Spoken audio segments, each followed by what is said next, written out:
Je vous souhaite une bienvenue dans notre méditation « Notre Dieu est merveilleux » qui s'intitule « Comme un aiguillon ». Saul, Saul, pourquoi me persécutes-tu? Il est dur pour toi de regimber contre les aiguillons. Acte 26, verset 14. La signification est claire. De même que l'agriculteur aiguillonne le bœuf pour le pousser, Jésus, par le moyen du Saint-Esprit, était en train de piquer le cœur de Saul depuis quelque temps. Mais celui-ci résistait.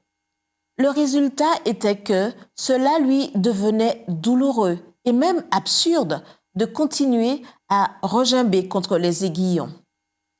Il s'avère très intéressant de savoir que le verbe qui se traduit par regimber peut aussi se traduire par continuer à regimber.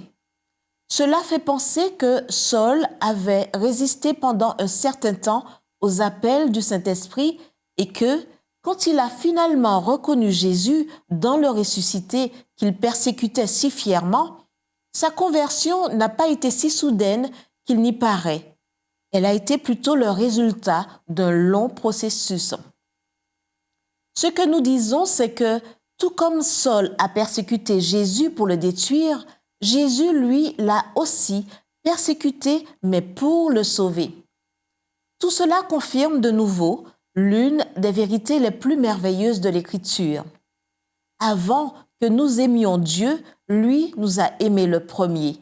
1 Jean 4, verset 19. De plus, cela confirme une autre vérité. Votre conversion n'a pas été aussi soudaine que vous pouvez le penser.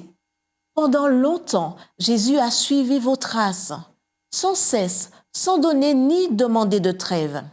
Il a aiguillonné votre cœur jusqu'à ce jour glorieux où vous avez dit « Seigneur, que veux-tu que je fasse ?»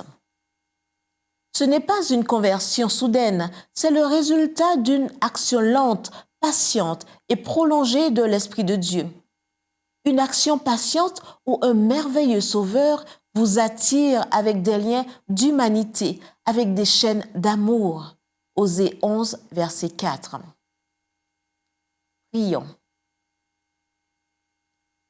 Merci Jésus d'avoir été si patient avec moi et que, bien que je me sois détourné de toi tant de fois, tu as continué sans cesse à frapper à la porte de mon cœur. Que veux-tu que je fasse pour toi, Seigneur? Au nom de Jésus. Amen.